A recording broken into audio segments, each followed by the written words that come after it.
Bismillahirrahmanirrahim. Assalamualaikum warahmatullahi wabarakatuh.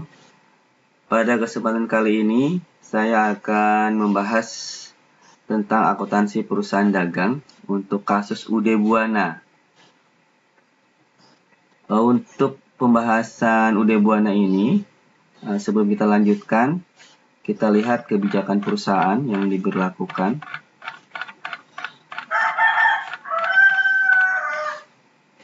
Yang pertama yang kita lihat di sini ada beberapa yang harus kita perhatikan ya. Di sini termin tidak ada diskon, hanya terminnya net 30, kemudian ada denda 1%, PPN 10%. Kemudian untuk di pengeluaran kas itu pengeluaran kas di atas 1 juta dilakukan dengan cek. Kemudian untuk pengeluaran kas 1 juta atau kurang dilakukan dengan dana kas kecil. Untuk penjualan juga net 30 terminnya, jadi tidak ada diskon. Kemudian untuk penilaian persediaan, di sini digunakan average, tetapi yang akan saya gunakan adalah metode FIFO, first in first out. Sistemnya masih sistem perpetual. Kita langsung saja ke pembahasan dokumen transaksi pertama. Dokumen transaksi pertama ini terlihat ada pengeluaran kas. Keterangannya adalah untuk pembayaran gaji karyawan bulan November 2018.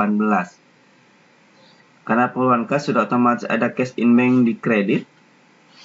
Kemudian di debitnya untuk pembayaran gaji karyawan bulan November atau bulan sebelumnya, dan ini menjadi hutang beban atau hutang gaji, tergantung akun yang disediakan. Kalau ada akun sales payable, kita masukkan ke sales payable, tetapi jika tidak ada, kita masukkan ke expense payable atau hutang beban. Kita langsung saja ke format Excel-nya. Pengeluaran kas, di sini ada expense payable, ya. Untuk pembuatannya, sekedar mengingatkan karena kita sudah bahas di perusahaan jasa, sama dengan bisa ke NS ke sini, dan cash in bank-nya juga.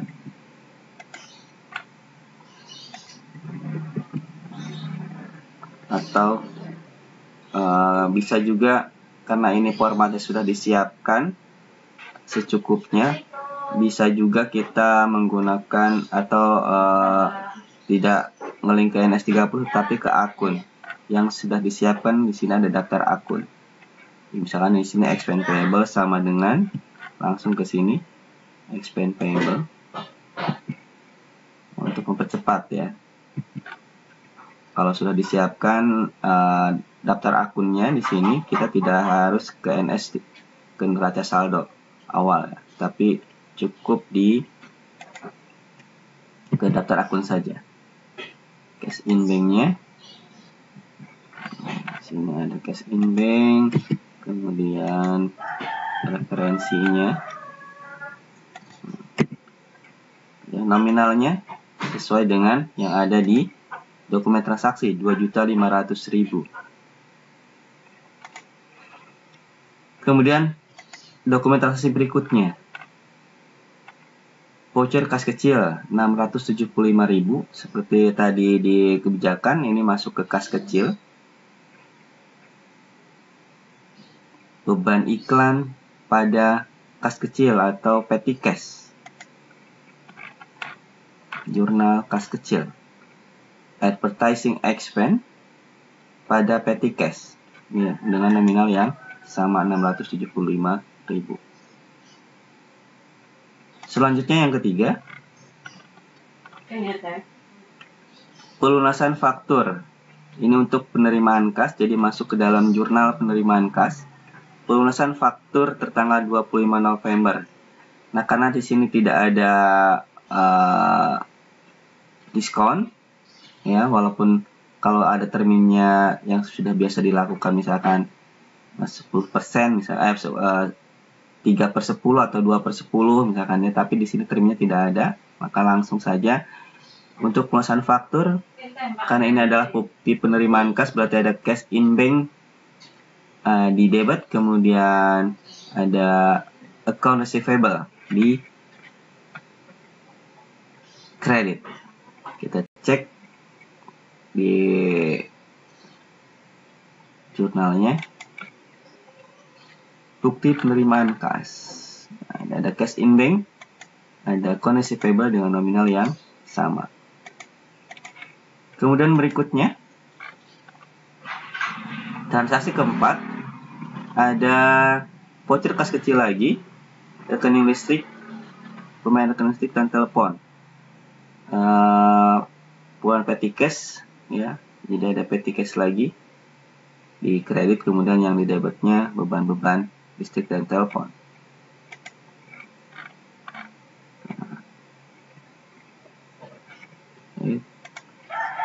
Nah, hati-hati di sini rekening listriknya untuk bulan kemarin. Rekening listrik bulan November, berarti ini sama halnya dengan gaji yang di atas di dokumen pertama ya, di dokumentasi pertama pemain gaji karyawan. Yang di sini juga sama, rekening listrik bulan November dan rekening telepon bulan November, berarti ini masuk ke expense payable karena pembayaran gaji di bulan sebelumnya. Nah, jadi masuk tetap ke expense payable. Kemudian di kreditnya ada petty cash.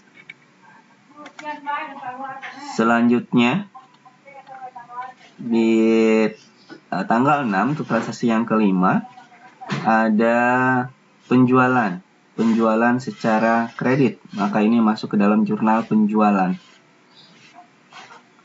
Akun yang digunakan untuk jurnal penjualan,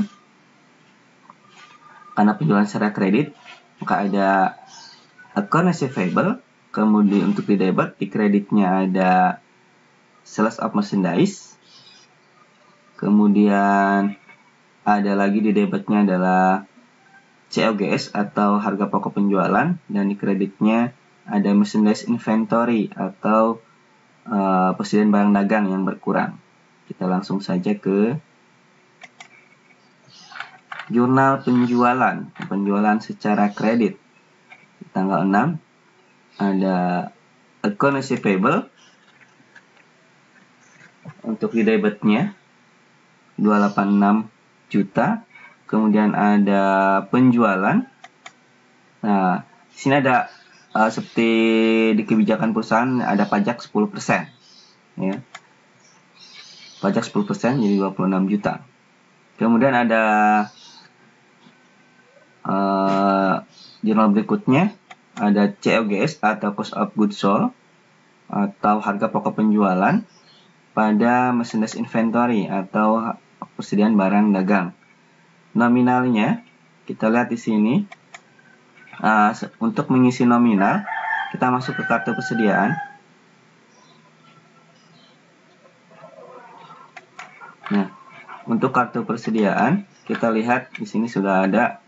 Kita lihat di pertama ada saldo awal, ada persediaan 20 dengan harga 16 juta. Ini penjualan pertama, maka kita keluarkan 9 untuk yang item HPP 14 dan DI 15 7 sesuai dengan yang ada di dokumen transaksi ya, 9 dan 7. Nah, untuk menentukan harga pokok penjualannya kita lihat di sini 16, 9 kali 16 144 juta untuk yang pertama, kemudian 7 kali 12 500 87 500. Maka untuk COGS nya ini didapat dari penjumlahan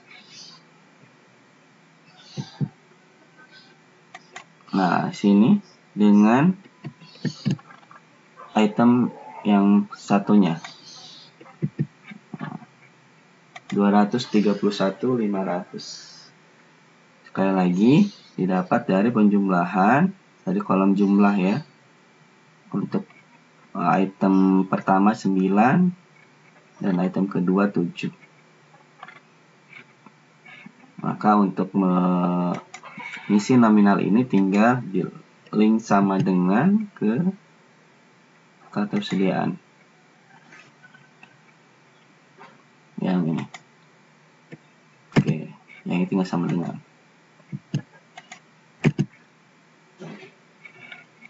Baik, kita lanjutkan lagi. Kita lanjutkan ke transaksi ke-6.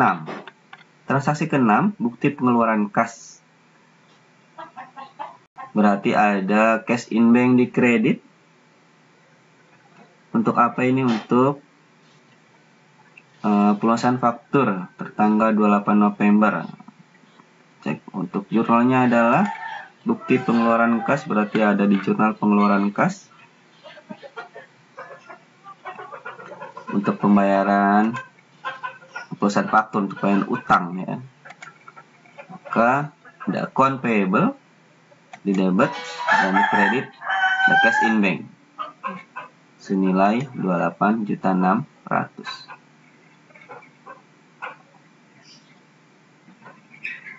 Kita lanjutkan untuk transaksi yang ke-7. Transaksi yang ke-7 ada di sini ada NK12-1, ini nota kredit. Berarti ada retur. Retur atas faktur F12 tertanggal 6 Desember. Nah, berarti faktur yang ini dari sini. Jadi retur dari sini berarti retur penjualan ya. Karena di F12 ini adalah penjualan secara kredit, maka ini adalah retur penjualan dan masuk ke dalam jurnal umum 2 dan 1 ini ya. Masuk ke dalam jurnal umum retur. Ada sales retur di debit, kemudian ada PPN outcome, pajak ya. Dan kemudian di posisi kredit ada account receivable. Nah, jangan lupa setiap penjualan pasti akan terkait dengan harga pokok penjualan dan merchandise inventory atau persediaan barang dagang. Kalau di penjualan HPP-nya ada di posisi debit atau COGS-nya. Nah, untuk retur kebalikannya, jadi masuk ke kredit untuk COGS dan merchandise inventory-nya masuk ke debit. Untuk nominalnya sama halnya dengan transaksi penjualan, kita masuk ke kartu persediaan. Retur penjualan 2 masih yang sama dengan nominal yang 16 juta atau 32 juta. Kemudian yang item satunya 1 ya. Karena retur penjualan maka ada kembali lagi masuk persediaan barang dagangnya. Tetapi yang harus diperhatikan di sini untuk barang retur ini kita harus pisahkan karena jangan sampai nanti terjual kembali di proses berikutnya. Maka ini untuk yang 2 kita pisahkan 2 ya. Walaupun di sini dengan harga yang sama, jangan ditambahkan dengan kartu persediaan yang sebelumnya atau stok persediaan barang dagang sebelumnya yang tinggal 11. Jadi tetap disimpan 2, 11-nya di bawahnya untuk mengantisipasi tidak dijual kembali karena ini barang rusak ya. Nah, untuk HPP-nya sama, ini sama dengan dari kolom amount-nya ditambah dengan yang di bawah. Nah, tinggal masuk ke jurnal untuk COGS-nya atau inventory-nya ya. Sama dengan Oke, kita lanjutkan. Untuk transaksi yang ke-8, dokumentasi ke-8, pembelian perlengkapan toko. Nah, ini ada voucher kas kecil, berarti ada petty cash ya. Ada penggunaan petty cash, berarti ada petty cash di kredit untuk perlengkapan toko. Petty cash. Nah, store supplies pada petty cash 900.000. Transaksi berikutnya yang ke-9 ada pelunasan faktur. Pengeluaran kas 23.100. Berarti akan ada cash in bank di kredit karena pengeluaran kas. Nah, pelunasan faktur. Dan pembayaran utang berarti ada account payable berkurang di posisi debit 23.100.000. Kemudian yang transaksi yang ke-10 ini ada pembelian secara kredit, berarti kita masuk ke dalam jurnal pembelian.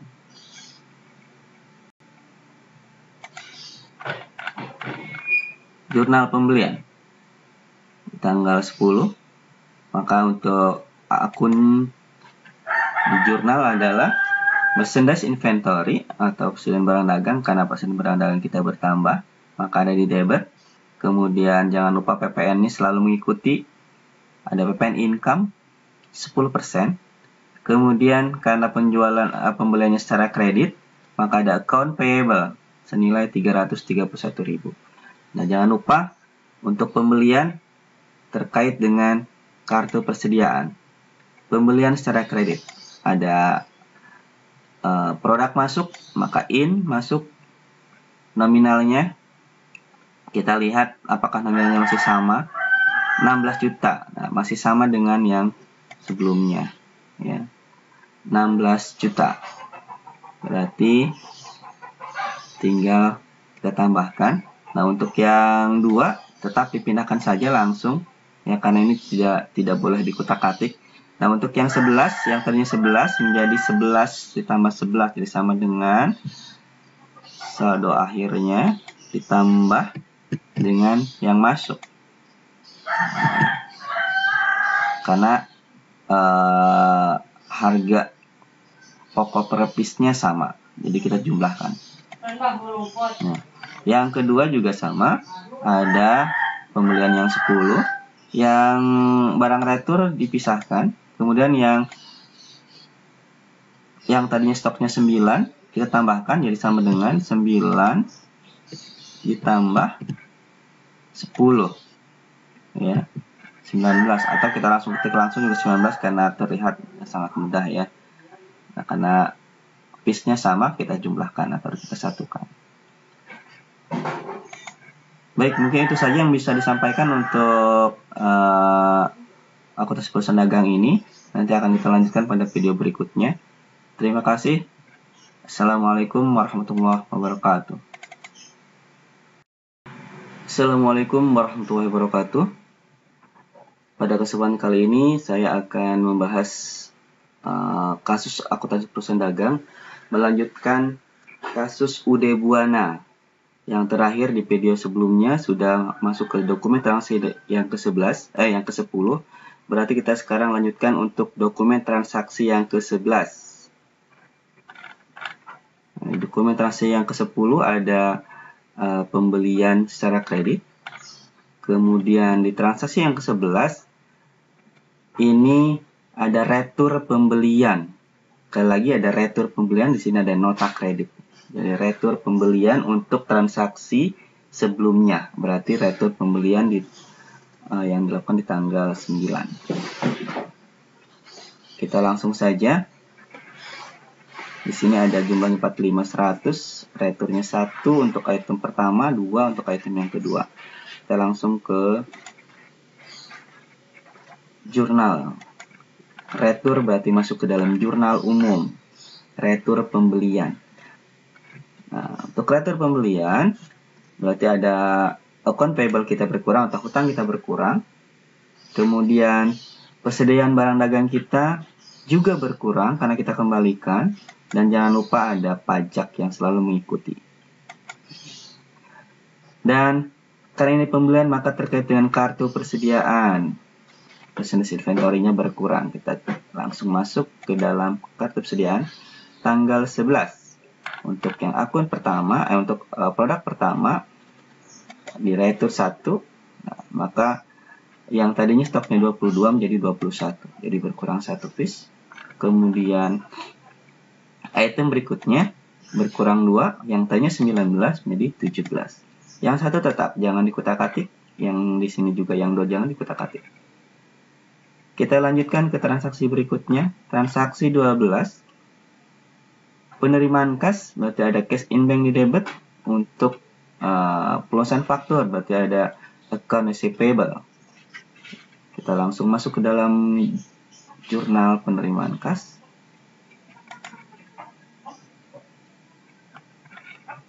Jurnal penerimaan kas tanggal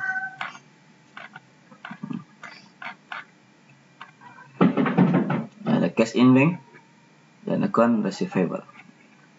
Kita lanjutkan ke transaksi berikutnya. Transaksi 13 dan nota kontan berarti ini adalah penjualan tunai. Lihat penjualan tunai 7 dan 8. Kita masuk ke jurnalnya. Penjualan berarti ada penerimaan kas. Untuk penjualan tunai berarti ada penerimaan kas. Ada cash in bank, kemudian ada penjualan dan pajak yang selalu mengikuti. Nah, untuk berikutnya ada COGS dan Miscellaneous Inventory. Berarti kita masuk ke dalam kartu persediaan COGS di tanggal 13. Penjualan tunai 7 dan harga yang sama masih 16 juta. Karena stok yang ada masih hanya satu item dan satu harga. 7 kali 16 juta, 112 juta. Kemudian yang berikutnya 8 kali 12 juta 500. Untuk COGS-nya di tanggal 13 tinggal kita jumlahkan sama dengan, nah ini ditambah tanggal 13. Hati-hati. Nah, tinggal kita link hasilnya yang 212 masuk ke jurnal dan untuk nominal COGS. Kita lanjutkan transaksi berikutnya, transaksi 14. Ada bukti penerimaan kas, berarti ada cash in bank di debit dan account receivable di kredit senilai 28.600. Masuk ke penerimaan kas. Tanggal 14 cash in bank dan account receivable. Kemudian kita lanjutkan. Transaksi 15, bukti pengeluaran kas. Ada untuk pembayaran pajak bulan November, berarti ini hutang pajak ya. Kita langsung masuk ke jurnalnya. Bukti pengeluaran kas berarti masuk ke dalam jurnal pengeluaran kas. Di tanggal 15 ada PPN payable, hutang pajak pada cash in bank. Kita lanjutkan transaksi 16, itu ada pembelian. Untuk pembelian di sini membeli 6, penjualan. Untuk penjualan di sini ada penjual 6 dan 4 ya. Jadi ini masuk ke dalam jurnal pembelian secara kredit, menjual 6 produk dan 4 produk. Kita langsung saja, ini nominalnya 188. Masuk ke dalam jurnal penjualan tanggal 18. Akunnya account receivable, sales dan PPN outcome kalau menempel ya PPN-nya. Kemudian untuk COGS-nya penjualan di tanggal 18 kita masuk ke kartu persediaan tanggal 18. Untuk yang pertama penjualan secara kredit ada 6 dijual 6 piece. Kemudian yang berikutnya ada dijual 4 piece. Seperti biasa, COGS-nya jangan lupa jumlahkan di yang kolom amount-nya. Jadi yang 96 ditambah 50 juta. Nah, ini hasilnya tinggal di-linkkan ke jurnal untuk nominal COGS. Kita lanjutkan transaksi ke-17, bukti pengeluaran kas. Berarti ada cash in bank di kredit. Kemudian di debitnya adalah account payable. Kita masuk ke dalam jurnal pengeluaran kas. Ada account payable dan cash in bank senilai 286 juta. Kita lanjutkan lagi transaksi yang ke-18, bukti penerimaan kas. Nah, di sini ada keterangan piutang sebesar 12 juta yang telah dihapuskan dalam bulan Oktober 2018 atas nama pelanggan panen ternyata dapat dibayar kembali per tanggal tersebut sebesar 60%, 7.200.000 ya. Jadi yang bisa dibayar 7.200.000 dari 12 juta. Masuk ke dalam jurnal penerimaan kas. Masuk ke dalam jurnal penerimaan kas di tanggal 20. Ada cash in bank dari piutang yang sudah dihapuskan ya. Allowance for double debt. Nah, jadi yang tadinya dihapuskan ada allowance for double debt ya. Cash in bank-nya bertambah 1.200.000 dan untuk berikutnya akun allowance-nya atau piutang tetap tagihnya atau cadangan kerugian piutangnya di kredit. Kemudian selanjutnya yang transaksi 19 ada pembelian secara kredit. Lihat dari sini ya. 13 dan 15. Lihat price-nya atau harganya berbeda dengan yang sebelumnya. Hati-hati nanti di kartu persediaan dan untuk nominal HPP-nya. Kita langsung masuk tanggal 22. Pembelian tanggal 22, nominalnya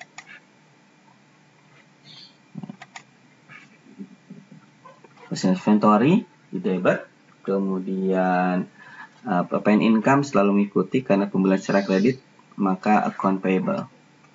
Kita masuk ke kartu persediaannya tanggal 22, pembelian secara kredit. Nah, ini hati-hati di sini karena nanti akan berpengaruh pada penjualan berikutnya. Ya.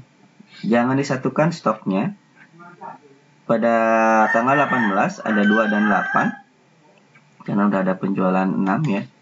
Tadi transaksi sebelumnya di tanggal 18, yang tanya 14 dikurangi 6 tinggal 8. Kemudian pada tanggal 22 bertambah kembali karena kita membeli persediaan barang dagang, maka ditambahkan ke persediaan, tetapi tidak disatukan dengan stok sebelumnya yang ada 18, yang 8 karena harganya berbeda. Jadi stoknya jangan disatukan. Nah, sekarang berarti ada 3 jenis stok ya. Di tanggal 22 ada barang retur yang kita pisah, kemudian ada yang nominalnya atau harganya 16 juta dan yang 16.200. Sama halnya dengan item pertama, item kedua juga kita perlakukan sama ya. Ada 5, ada 15 ya. Kita lanjutkan transaksi berikutnya. Transaksi 20, pengeluaran kas. Kita langsung saja ke jurnal 17.600 pengeluaran kas.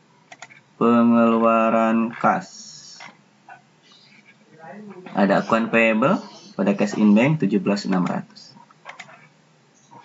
Selanjutnya untuk dokumen transaksi 21 ada penerimaan kas sebesar 19.800.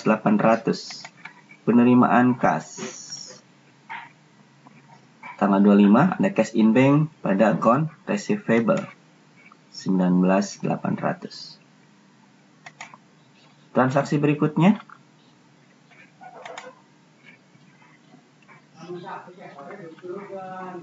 ada perbaikan atap toko, ada masuk ke dalam beban operasi lain-lain atau other operational, voucher kas kecil. Jadi ada petty cash di kredit untuk other operational expense. Other operating expense pada petty cash 500.000. Selanjutnya tanggal 23 ada penjualan secara kredit 15 dan 10. Hati-hati, penjualan. Tanggal 27 seperti biasa, account receivable di debit, sales dan PPN di kredit. Nominalnya tinggal dipindahkan dari dokumen transaksi. Nah, untuk berikutnya ada COGS dan Merchandise Inventory atau HPP dan persediaan barang dagang. Nominalnya kita lihat di kartu persediaan. Tanggal 27. Tanggal 27 penjualan kredit. Untuk item pertama 15 kita jual. Sebelum kita masuk ke 8 dan 7 item ini, kita cek kenapa ini jadi 8 dan 7. Karena stok pertama yang barang pertama yang masuk adalah yang 8, karena kita menggunakan metode LIFO, FIFO, first in first out. Jadi yang pertama masuk, pertama kita keluarkan. Jadi kita keluarkan dulu yang stok 8. Kemudian baru kita ambil stok yang berikutnya, yang masuk berikutnya. Nah, karena kita menjual 15, maka 8 untuk stok yang 16 juta dan 7 untuk yang 16.200.000. Begitu juga dengan item berikutnya. Kita akan menjual 10 piece. Stok yang pertama, yang masuk pertama ada 5. Kemudian stok atau yang produk yang masuk berikutnya ada 15. Jadi 5 piece ngambil dari stok yang pertama dan 5 piece lagi ngambil dari stok yang masuk terakhir. Untuk nominalnya sama seperti yang lainnya. Di tanggal 27, nah ini akan ada beberapa ya, jadi kita sama dengan yang 8, kemudian ditambah yang ini, ditambah satu lagi. Oke, selesai. Tinggal masukkan ke jurnal, ke nominal ini ya, tinggal sama dengan ke sana. Oke, kita lanjutkan lagi. Transaksi 24 ini untuk pembelian secara kredit tanggal 24, 366, 520. 29 ada Merchandise Inventory untuk pembelian berarti bertambah. Jangan lupa PPN-nya mengikuti. Karena pembelian secara kredit maka ada account payable di kredit. Jangan lupa karena pembelian maka masuk ke kartu persediaan. Persediaan kita bertambah. Untuk item pertama 12, nominalnya berbeda, maka hati-hati jangan disatukan dengan stok sebelumnya. Nah, tadi di transaksi sebelumnya penjualan untuk yang 8-nya habis ya. Untuk yang 13 tinggal 6. Karena ada pembelian lagi tapi berbeda harga, maka yang 6 tetap, ini 206, yang kosong dihilangkan ya, tinggal 2 dan 6. Dan stok yang baru 12 dengan harga per piece-nya 16.400.000. Begitu juga dengan yang item berikutnya. Pada transaksi sebelumnya untuk yang harga 12.500.000 habis, maka tinggal kosong ya, jadi tinggal 1010. Maka pada transaksi yang sekarang yang 10-nya tetap karena nominalnya berbeda dengan pembelian yang terbaru 12.400. Jadi ada 3 stok barang, 1 barang retur, barang rusak, 10 dengan harga 12.600, dan terakhir 11 dengan harga 12.400. Kita langsung yang terakhir. Transaksi yang terakhir. Ini ada pembayaran angsuran bulanan pinjaman jangka panjang atau loan dari Bank Mandiri ditambah bunga.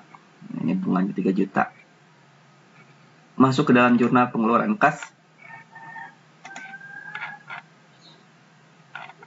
Transaksi terakhir ada Bank Mandiri loan karena kita membayar angsuran, maka hutang ke Bank Mandiri kita berkurang.